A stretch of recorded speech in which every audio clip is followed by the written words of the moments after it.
Hello दोस्तों। आप सभी का हमारे YouTube चैनल पे फिर से स्वागत है। चलिए शुरू करते हैं। अरबों का सिंध पे विजय संबंधित क्वेश्चन के बारे में जानकारी लेते हैं, जो कि लुसेंट पुस्तक से लिया गया है। चलिए शुरू करते हैं। अरबों एवं तुर्कों का भारत पर आक्रमण भारतीय इतिहास की महत्वपूर्ण घटना है। अरबों द्वारा धन की लूट एवं इस्लाम के प्रचार प्रसार के लिए सर्वप्रथम सिंध पर आक्रमण हुआ। उस समय सिंध पर दाहिर का शासक था।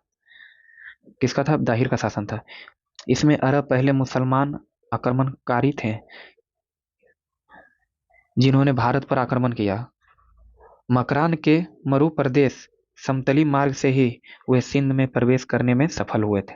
कहेगा भारत पर सबसे पहले जो आक्रमण किया था तो कौन था? तो मुसलमान, जो कि अरब के मुसलमान आक्रमणकारी थे। ठीक है ना, चलिए आगे देखते हैं।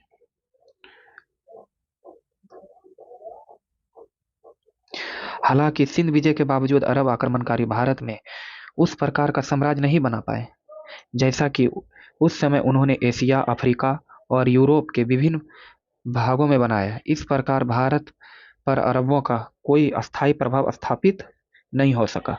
भारत में एक अस्थायी व सुदृढ़ शासक स्थापित करने वाले तुर्क थे। कौन थे? तुर्क थे। अरबों के प्रारंभ किए हुए कार्य को तुर्कों ने पूर्ण किया था।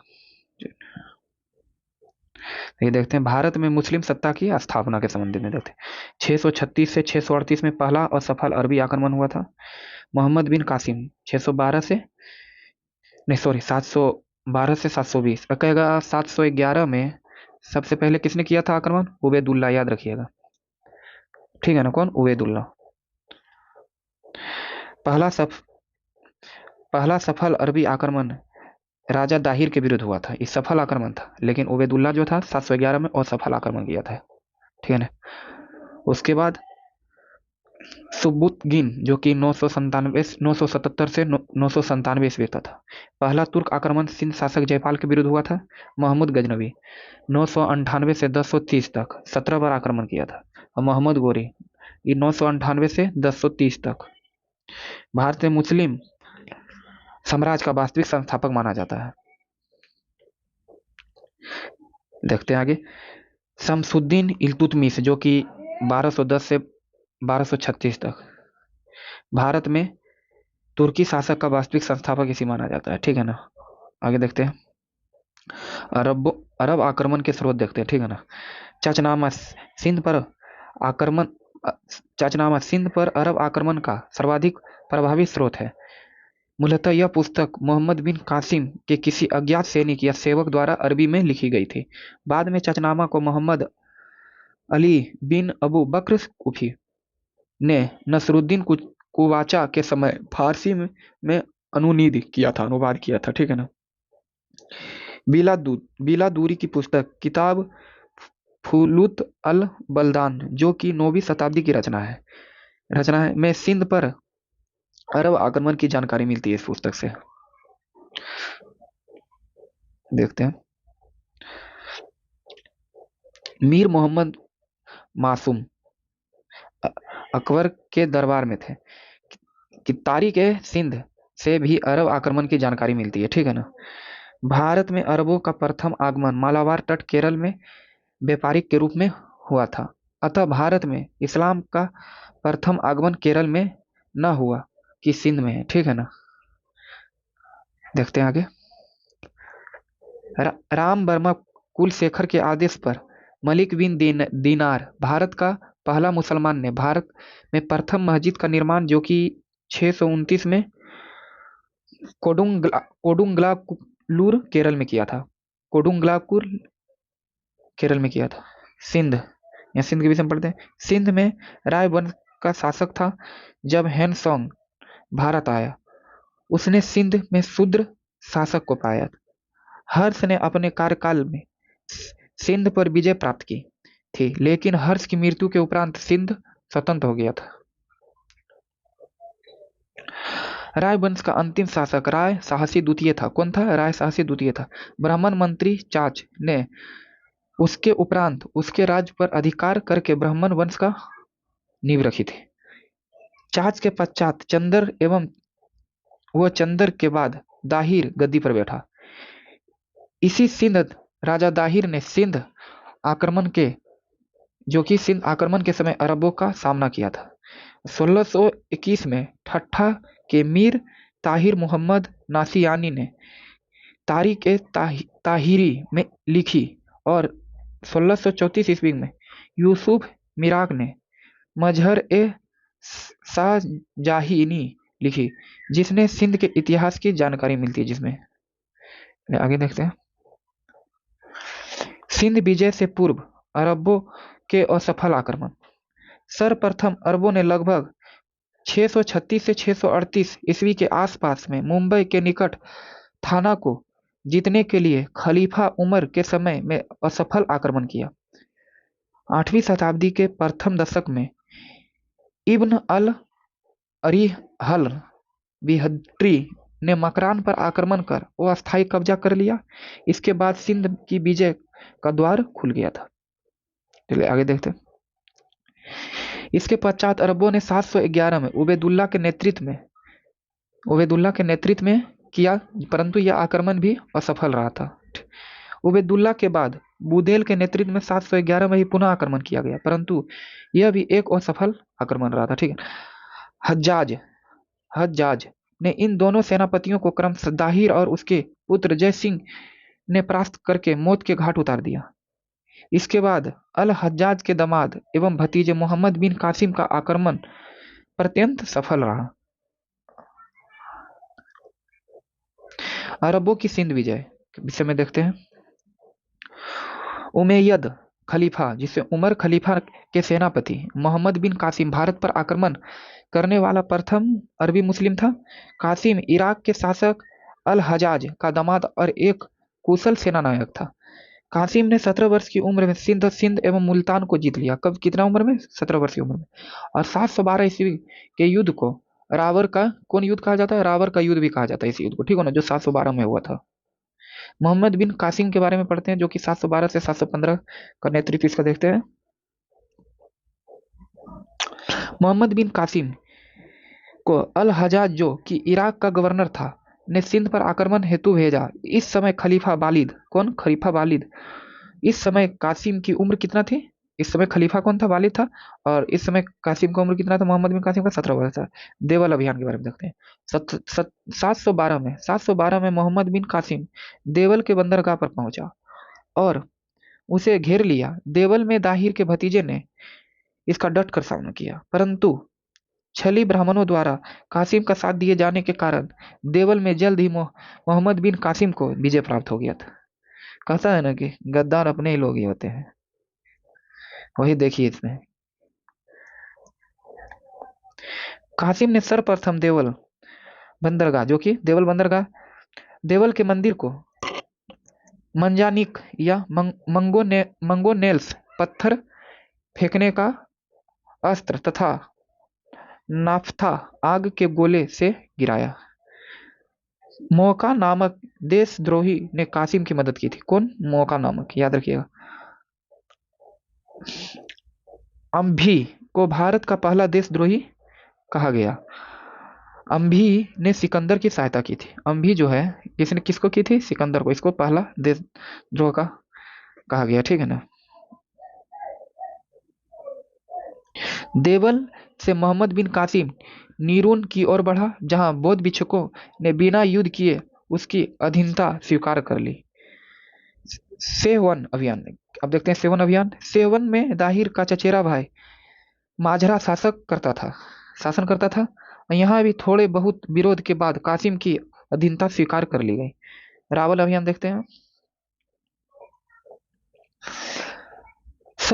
सवन विजय के पश्चात मोहम्मद बिन कासिम ने सिंध नदी कर राजा दाहिर पर आक्रमण किया। दाहिर इस अचानक हमले से घबरा गया और उसने अपनी सेना के साथ रावल में शरण ली। तत्पश्चात रावल में दाहिर और कासिम की सेना के बीच 20 जून 712 को भीषण युद्ध हुआ। अंततः युद्ध के दौरान दाहिर की मृत्यु हो गई। दाहिर की मृत्यु के बाद उसकी विधवा रानी बाई ने रावल के दुर्ग की रक्षा की।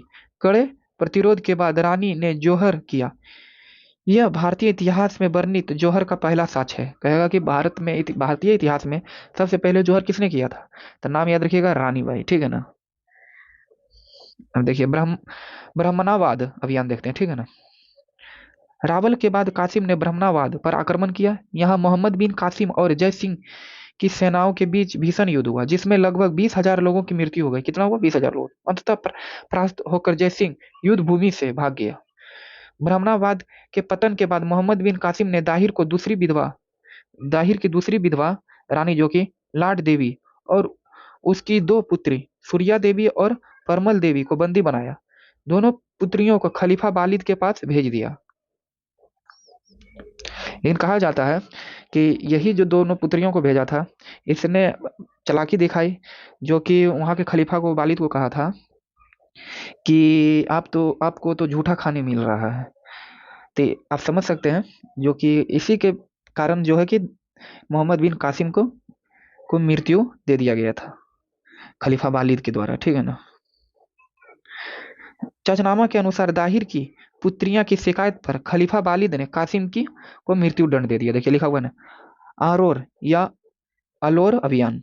सिंध की राजधानी आरोर या अलोर की रक्षा का कार्य दाहिर के एक अन्य बेटे के हाथ में था। मोहम्मद बिन कासिम ने आरोर या आलोर पर आक्रमण कर इसे विजित कर लिया था।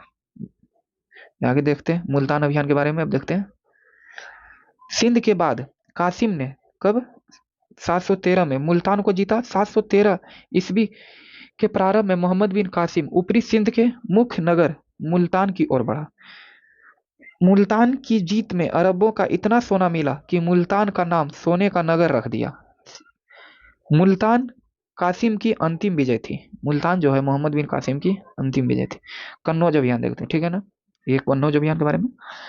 सिंध और मुल्तान विजय के पश्चात मोहम्मद बिन कासिम शेष भारत को जीतने की योजना बनाने लगा। ऐसा माना जाता है कि मोहम्मद बिन कासिम ने कन्नौज विजय करने के लिए अबू हकीम के अधीन एक विशाल अश्वारोही सेना भेजी। हालांकि मोहम्मद बिन कासिम सिंध और मुल्तान के अलावा किसी और क्षेत्र को जीतता इससे पहले ही उसकी मृत्यु 20 वर्ष की अवस्था में हो गई। कासिम की मृत्यु के उपरांत की स्थिति देखते हैं। ठीक है ना। 714 ईस्वी में खलीफा की मृत्यु के बाद 10वीं में आंतरिक अशांति के कारण अरबों के अधीन क्षेत्रों में नियुक्ति राज्यपाल और सरदार धीरे धीरे स्वतंत्र होते गए। यद्यपि सन 725 ईस्वी में अरबों जैसलमेर, मड़वाड़, मांडलगढ़ और भड़ोच आदि इलाकों पर पहला आधिपत्य जमा लिया।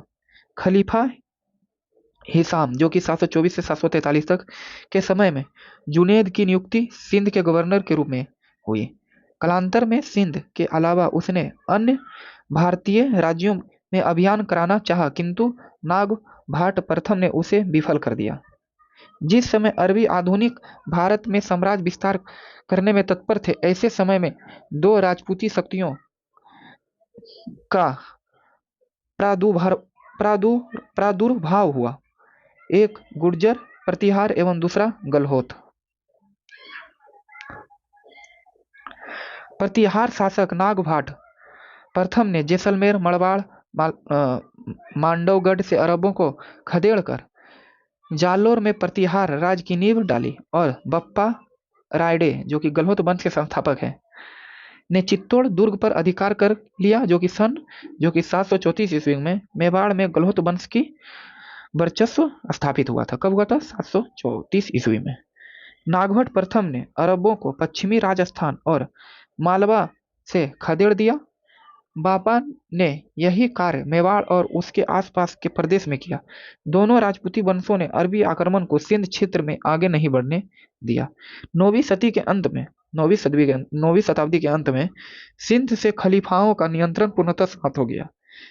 सिंध में केवल दो छोटी रियासत मंसूरा और मुल्तान ही अरबों के नियंत्रण में शेष रह गई। भोज के ग्वालियर प्रशस्ति में प्रतिहार शासक नागभट्ट प्रथम को मल्लेच्छों अथवा अरबों को परास्त करने का श्रेय दिया जाता है। गुर्जर प्रतिहारों ने विदेशियों के आक्रमण के समय भारत के द्वारपाल की भूमिका निभाई। हैन सांग ने गुज्जर राज को पश्चिमी भारत का दूसरा सबसे बड़ा राज्य कहा। गलहवत वंश से एक शाखा सिसोदिया वंश निकला, जिसका संस्थापक कौन है? हम्पीर देव है। कौन है सिसोदिया वंश का संस्थापक? हम्मीर हम्मीर देव है, ठीक है ना। इसी शाखा से कालांतर में महाराणा सांगा एवं महाराणा प्रताप जैसे योद्धा हुए। अरबों द्वारा सिंध आक्रमण के कारण के बारे में देखते हैं। लंका के राजा ने खलीफा के उत्तरी प्रांतों के अध्यक्ष हज्जाज के पास अपने राज्य के उन मुसलमान व्यापारियों की जिनकी मृत्यु हो चुकी थी अनाथ कन्याओं को भेजा, जिन्हें समुद्री लुटेरों ने सिंध के तट के पास छीन लिया। एक अन्य वर्णन के अनुसार लंका के राजा ने स्वयं इस्लाम धर्म स्वीकार कर लिया और वह खलीफा के पास सैनिक एवं मूल्यवान उपहार भेज रहा था। तभी मार्ग में सिंध के तट के पास उन्हें लूट लिया गया।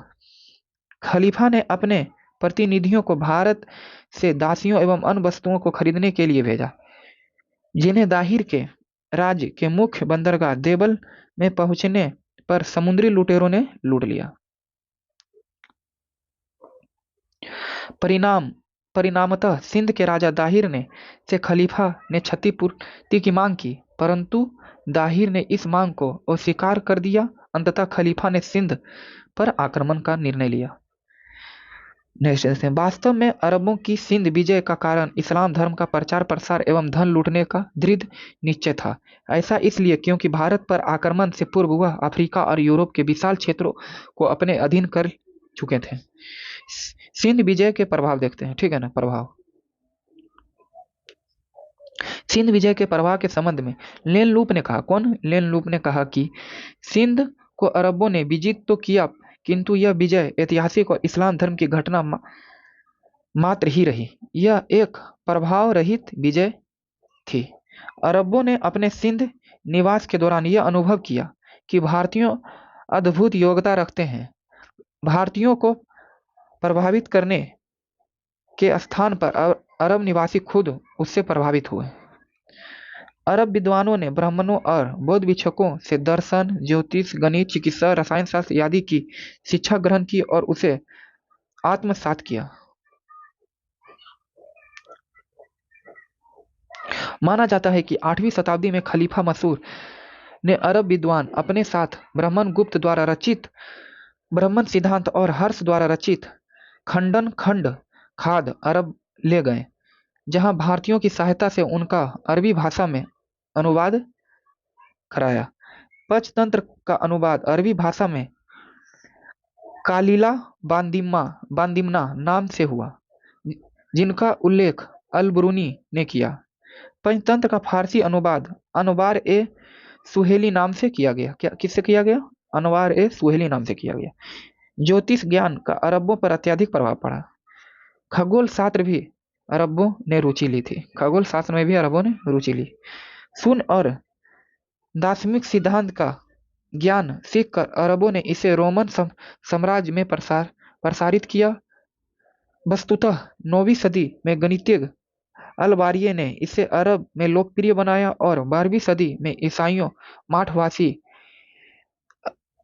एवेलाई द्वारा यह ज्ञान यूरोप पहुंचा और इसे अरब अंक पद्धति नाम दिया गया। क्या नाम दिया गया? अरब अंक पद्धति नाम से जाना गया, ठीक है ना। तो आगे देखते हैं। भारत अरब व्यापारियों संबंध में वृद्धि हुई और इसे तब तक बढ़ावा मिला जब अब्बासी खलीफा ने बगदाद की स्थापना की। मुल्तान एवं सिंध में अरबी लोग अस्थायी रूप से रहने लगे और करमतिया नामक एक नए संप्रदाय का उदय हुआ। अरबों को यह श्रेय दिया जाता है कि उसने चीन द्वारा आविष्कृत कागज, कंपास, कुतुबनुमा या दिक्सूचक, छपाई, खाना, बारूद आदि के ज्ञान को यूरोप पहुंचाया। आगे देखते हैं। मंदिरों के मंडप के मुंज को उन्होंने मस्जिदों और मकबरग का बुनाई बनाकर भारत की कला अनुसरण किया। मस्जिदों में प्रार्थना के गलीचे के नुकेले घुमाव और मेहराब हिंदुओं और बुद्धों के धर्म स्थलों के चिन्ह थे। मस्जिद विष्णु मंदिर की भांति थी। मस्जिद किसी थी? विष्णु मंदिर की भांति। मस्जिदों में प्रवेश द्वार मंदिरों के गोपुरम और भारतीय गांवों के द्वारा से मिलते जुलते थे। मस्जिदों की मीनार भारत के विजय स्तंभों की नकल थी। कासिम के आक्रमण के समय सिंध पर दाहिर सेन का शासक था। वह ब्राह्मण पिता चच और क्षत्रिय माता सोहंदी का पुत्र था। कासिम ने दाहिर को परास्त कर देवल बंदरगाह को जीत लिया और 712 के युद्ध को रावल का युद्ध कहा गया। चलिए वही सब क्वेश्चन रिपीट हो रहा है, रिवीजन हो जाएगा। सिंध आक्रमण के समय जाटों एवं बौद्धों ने कासिम की सहायता की थी। किसने की थी? जाटों एवं बौद्धों ने। मोहम्मद बिन कासिम ने अपनी बहुजातीय सेना में हिंदुओं को भी नियुक्त किया था। सिंध विजय में अरबों को मुल्तान से इतना सोना प्राप्त हुआ कि उसने स्वर्ण नगरी कहा मुल्तान को। सिंधु क्षेत्रों में अरबों ने सर्वप्रथम दिरहम नामक सिक्का और खजूर की खेती एवं ऊंट पालन प्रारंभ किया था। अरब ने सिंधु नदी तट पर महफूजा नामक नगर की स्थापना किया। ठीक है ना। 731 ईस्वी में अरबों ने सिंध नदी के तट पर मंसूरा नगर की स्थापना की थी। कब? 731 ईस्वी में। हिंदू शब्द का प्रथम बार प्रयोग अरबों ने किया था। कौन किया था? अरबों ने। चलिए देखते हैं। प्रथम बार सिंधु वासियों ने जजिया कर या गैर धार्मिक कर, एक गैर धार्मिक कर था जो कि 712 में मोहम्मद बिन कासिम द्वारा लगाया गया था। भारत में जजिया कर के बारे में देखते हैं। भारत में पहली बार जजिया कर कब लगाया गया? 712 ईस्वी में। युद्ध के पश्चात मोहम्मद बिन कासिम ने लगाया था। यह क्षेत्र देवल सिंध प्रांत था। कहाँ था? देवल क्षेत्र में। ठीक है ना। फिरोज तुगलक के शासन काल में पहली बार ब्राह्मणों पर भी जजिया कर लगाया गया था। कहेगा ब्राह्मणों पर जजिया कर किसने लगाया था? फिरोज शाह तुगलक, FST। कश्मीर में जजिया कर सर्वप्रथम जजिया कर सिकंदर शाह द्वारा लगाया गया था। कश्मीर में किसके द्वारा लगाया गया था? सिकंदर शाह द्वारा। जबकि उसके पुत्र जैनुल आब्दीन जो कि 1220 से 1270 तक इसे समाप्त कर दिया गया और इसलिए इसे कश्मीर का अकबर भी कहा जाता है। ठीक है ना। गुजरात में जजिया कर सर्वप्रथम अहमद शाह लगाया था जो कि 1411 से 1442 के समय लगाया था इस शासनकाल दौरान। दिल्ली का पहला शासक अकबर था। दिल्ली का पहला शासक अकबर था जिसने सन जो कि 1564 में जजिया कर को समाप्त कर दिया था। दिल्ली का कहेगा पहला शासक किसने था जो कि जजिया कर को समाप्त कर दिया था? तो अकबर। जो कब किया था? तो याद रखिएगा 1564 में समाप्त कर दिया, लेकिन 1575 में पुनः लगा दिया। इसके बाद 1579 से 80 में पुनः समाप्त कर दिया था। देख रहे हैं कितना बढ़िया से यहाँ दिया गया है। जफर खां या अलाउद्दीन हसन बहमन शाह जो कि 1347 से 1358 तक पहला मुस्लिम शासक था जिसने जजिया माफ कर दिया। यह बहमनी वंश का संस्थापक था। मुगल शासक औरंगजेब ने जजिया कर पुनः कब लगाया? 1679 में लगाया था। औरंगजेब शासक, औरंगजेब ने, जो कि मुगल का बादशाह था। 1712 में मुगल बादशाह जहानदार शाह ने जुल्फिकार खां एवं असद खां के कहने पर जजिया कर को विधिवत रूप से समाप्त कर दिया। मुगल बादशाह फर्रुखसियर ने 1713 में जजिया कर हटा दिया था किंतु पुनः 1717 में लगा दिया था। अंततः मुगल मयूर सिंहासन तख्त-ए-ताऊत पर बैठने वाला अंतिम मुगल बादशाह मोहम्मद शाह, या तो इसे मोहम्मद रंगीला भी कहा जाता है या रोशन अख्तर भी कहा जाता है। ठीक है ना। ने जजिया कर को सदा के लिए समाप्त कर दिया। भारत में हुए इस मुस्लिम आक्रमण का उद्देश्य अरब राज्य का विस्तार एवं इस्लाम धर्म का प्रचार प्रसार करना था। सिंध पर नियंत्रण पा लेने के बाद अरबों ने विस्तार की जोरदार भीति प्रारंभ की और खलीफा हासिम जो कि 724 से 743 के अधीन उसका राज्यपाल जुनैद ने पश्चिमी भारत के बहुत से क्षेत्र पर विजय प्राप्त की जिसे प्रतिहार शासक नागभट्ट प्रथम ने पराजित किया था। आगे देखते। प्रतिहार राजा अरबों के सबसे बड़े शत्रु थे। कहेगा प्रतिहार राजा अरबों के सबसे बड़े शत्रु थे। फलस्वरूप अरबों को राष्ट्रकूट वंश मानखेत से संधि करनी पड़ी। अरबों की सिंध विजय के बारे में अली अहमद द्वारा लिखित पुस्तक चचनामा से पता चलता है। मुल्तान विजय अरबी मुसलमानों का अंतिम आक्रमण था। इसके बाद तुर्की मुसलमानों का आक्रमण हुआ, जिसने भारत साम्राज्य में इस्लाम धर्म की नींव रखी। अरबों के लोग भारतीय कला और ज्ञान से भी बहुत प्रभावित हुए। अब्बासी खलीफाओं के काल में हिंदू विद्वानों को बगदाद में बुलाकर चिकित्सक, दर्शन और ज्योतिष विद्या की संस्कृत भाषा की पुस्तक का अरबी भाषा में अनुवाद करवाया। चलिए, तो भारत में कुरान का सर्वप्रथम अनुवाद सिंधी भाषा में हुआ था। भारत में कुरान का सर्वप्रथम अनुवाद किस भाषा में हुआ था? याद रखिएगा, सिंधी भाषा में, ठीक है ना। संबंधित तथ्य देखते हैं एक बार में, सभी जो पढ़े हैं यहाँ से आप देख सकते हैं आपको कितना याद है। मोहम्मद बिन कासिम ने 712 में सिंध के किस राजा को पराजित किया जिसमें वे वीर गति को प्राप्त हुए थे? किसको किया था? राजा दाहिर को। चलिए देखते हैं। जब हैन सांग भारत की यात्रा कर रहा था 629 से 645 तक, सिंध पर किस जाति के बौद्ध राजा का शासन था? तो किसका था? शूद्र जाति का था, ठीक है ना। इस वंश के अंतिम नेक्स्ट देखते हैं। इस वंश के अंतिम शासक की मृत्यु के बाद उसके किस ब्राह्मण प्रधानमंत्री ने विधवा रानी से विवाह कर लिया और स्वयं गद्दी पर बैठ गया था? कौन थे? चाच थे। चाच ने, ठीक है ना। पर अरब आक्रमण के समय सिंध पर किसके द्वारा स्थापित किए गए राजवंश का शासन था? ब्राह्मण जज का। सन 715 ईस्वी में किसने मोहम्मद बिन कासिम की हत्या करवा दी? खलीफा सुलेमान ने। मोहम्मद बिन कासिम की अगुवाई में अरब सेना द्वारा सिंध पर विजय प्राप्त करने के बाद सिंध उमैयद खलीफा का कौन सा प्रांत बन गया? तो पूर्वी प्रांत बन गया। सिंध और मुल्तान के बाद मुल्तान के प्रांत खलीफा के साम्राज्य के अंतर्गत रहे। अरबों ने दो स्वतंत्र राज्य क्रमशः सिंधु नदी के तट पर और मुल्तान में स्थापित किए, अरोर और मंसूरा। देखिए चचनामा के बारे में देखते हैं, ठीक है ना। यह अरबों की सिंध विजय का इतिहास है। इसका मूल नाम फतहनामा था और मूल रूप से अरबी में लिखा गया था। इसकी रचना मोहम्मद बिन कासिम के किसी अज्ञात सैनिक ने की थी। कुछ विद्वानों के अनुसार इसकी रचना कौन किया था? अली इब्न हमीद ने की थी। मोहम्मद अली बिन अबू बकर कूफी ने नसरुद्दीन कुबाचा के समय चचनामा को फारसी में अनुवाद किया था, ठीक है ना। इसे तारीख मासूमी भी कहा जाता है। यह सिंध का विस्तृत इतिहास है। तारीख सिंध के विषय में देख रहे हैं। इसकी रचना 1600 ईस्वी में भक्कर के मीर मोहम्मद मासूम ने की। इसमें सिंध की अरब विजय से अकबर के काल तक का सिंध का इतिहास है। चलिए आगे देखते हैं। भारत पर विदेशी आक्रमण।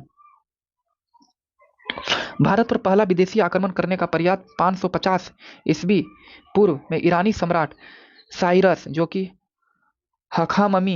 हखामनी साम्राज्य द्वारा किया गया था। कब किया गया था? 550 ईसा पूर्व में। हालांकि 516 ईसा पूर्व में सबसे पहले सफलता दारा प्रथम या डेरियस ने प्राप्त की, जिसके फलस्वरूप गंधार, जो कि पाकिस्तान अफगानिस्तान क्षेत्र में आता है, फारसी साम्राज्य में मिल गया। आगे देखते हैं। डेरियस प्रथम के बहिस्तान अभिलेख, जो कि 519 ईसा पूर्व में गंधार के लोगों को इसकी प्रजा बताया गया है। ज्ञातव्य हो यह समय सिकंदर तथा चंद्रगुप्त मौर्य से भी पहला का था। चलिए देखते हैं यहाँ पे लिस्ट। ईरानी साम्राज्य साइरस, जो कि हखामनी साम्राज्य, जो कि 550 ईसा पूर्व में एक और सफल आक्रमण हुआ, ठीक है ना। फिर दारा प्रथम या डेरियस के बारे में देखते हैं। 516 ईस्वी पूर्व में भारत पर एक सफल आक्रमण साबित हुआ। अब सिकंदर के बारे में देखते हैं, जो कि 326 ईसा पूर्व में बेक्टिया, जो कि अफगानिस्तान को जीतने के बाद काबुल होते हुए हिंदू कुश पर्वत को पार किया था। चलिए देखते हैं। डेमेट्रियस, जो कि हिंद यवन के बारे में देखते हैं। 190 ईस्वी पूर्व में उत्तर पश्चिमी भारत के विशाल क्षेत्र पर अधिकार कर लिया, जो क्षेत्र सिकंदर के खाते क्षेत्र में भी शामिल था। नौपान शक 90 ईस्वी पूर्व में भारत तथा अफगानिस्तान के विभिन्न हिस्सों में गौतमी पुत्र सतकर्णी एवं अन्य शासकों द्वारा खदेड़े गए। और देखते हैं माउस के बारे में। 1 ईस्वी पूर्व अंत उत्तर पश्चिम भारत के क्षेत्र पर अधिकार कर लिया। आगे देखते हैं। कडफिसेस प्रथम जो उसको कुषाण या यूची 15 ईस्वी उत्तर अफगानिस्तान पर कब्जा कर हिंदू कुश पर्वत को पार कर गंधार पहुंचा। ठीक है। तो तोरमान जो कि हुन जाति के थे, गुप्त शासक स्कंद गुप्त के शासन काल में कब 485 ईस्वी तक हुनों ने पूर्वी मालवा और मध्य भारत के बड़े हिस्से पर कब्जा कर लिया। मालवा के यशोधर्मन द्वारा खदेड़े गए। मोहम्मद बिन कासिम अल हज्जाज जो कि इराक का दामाद एक कुशल सेना नायक था, अल हज्जाज का दामाद था। ठीक है ना। 712 में भारत पर आक्रमण किया। भारत में जजिया कर लगाने वाला प्रथम मुस्लिम शासक है कौन? मोहम्मद बिन कासिम। अब देखते हैं सुबुद्दीन के बारे में। अल्पतगिन का गुलाम एवं दामाद जो कि 986 ईस्वी में भारत पर आक्रमण करने वाला प्रथम तुर्क शासक था। कब किया था? 986 में। कहेगा कौन? तो प्रथम तुर्क शासक तो सुबुद्दीन। मोहम्मद गजनी सुल्तान की उपाधि धारण करने वाला प्रथम तुर्क शासक कौन था? सुबुद्दीन का पुत्र जो कि 1001 ईस्वी में भारत पर पहला आक्रमण किया था। कौन था? मोहम्मद गजनी। मोहम्मद गोरी 1175 में भारत में मुस्लिम साम्राज्य का वास्तविक संस्थापक माना जाता है मोहम्मद गोरी को। तैमूरलंग जो कि तैमूरी राजवंश मेसोपोटामिया, फारस और अफगानिस्तान को विजय कर 1398 में भारत पर आक्रमण किया और दिल्ली तक बढ़ आया। दिल्ली तक आ गया था। ठीक है ना। देखिए आगे देखते हैं। बाबर तैमूर और चंगेज खान का वंश था। 1526 में पानीपत के प्रथम युद्ध में दिल्ली सल्तनत के अंतिम वंश लोधी वंश के सुल्तान इब्राहिम लोदी को पराजय के साथ ही भारत में मुगल वंश की स्थापना की थी। नादिर शाह के बारे में देखते हैं जो कि फारस के शासक था। 1739 में करनाल का युद्ध मुगल बादशाह मोहम्मद शाह से, जिसमें बादशाह परास्त हुआ, जिसके नादिर शाह लगभग 1.5 महीने तक दिल्ली में रहा और लूट मार करता रहा। वापस जाते समय वह कोहिनूर हीरे के साथ शाहजहां द्वारा बनाया गया तख्त ए ताउस, जिसे म्यूर सिंहासन भी कहा जाता है, ले गया। कोहिनूर हीरे को आगे चलाकर नादिर शाह के उत्तराधिकारी ने महाराजा रंजीत सिंह को भेंट कर दिया। चलिए आगे देखते हैं। अहमद शाह अब्दाली के बारे में देखते हैं। अफगान का शासक एवं नादिर शाह का सेनापति था। ठीक है ना। अहमद शाह अब्दाली के बारे में। मुगल बादशाह मोहम्मद शाह के समय 1761 में पानीपत का तृतीय युद्ध हुआ। मराठा और अहमद शाह अब्दाली के मध्य हुआ, जिसमें मराठों की हार हुई। मराठों का नेतृत्व कौन कर रहा था? सदाशिव राव कर रहा था। ठीक है ना। जो कि मारा गया और अब्दाली शाह वापस चला गया। यूरोपियों का आगमन अब हो गया। यहाँ से पहले किए थे पुर्तगीज, किए थे फिर डच, फिर अंग्रेज, फिर डैन, फिर फ्रांसीसी। चलिए आगे देखते हैं। ज्ञात हो चंगेज खां जिसे तिमुचिन ने भारत पर आक्रमण नहीं किया था, यद्यपि वह दुश्मन का पीछा करते हुए भारत की सीमा पर आया जरूर था, परंतु सिंधु नदी से वापस लौट गया। इस समय दिल्ली पर इल्तुतमिश का शासन था। ठीक है ना। भारत में मुस्लिम साम्राज्य का वास्तविक संस्थापक मोहम्मद गोरी, जबकि तुर्की शासक का वास्तविक संस्थापक इल्तुतमिश जिसे कुतुबुद्दीन का गुलाम था। भारत में प्रथम अफगान शासक बहलोल लोदी तथा मुगल वंश का संस्थापक कौन था? बाबर था। चलिए आगे देखते हैं।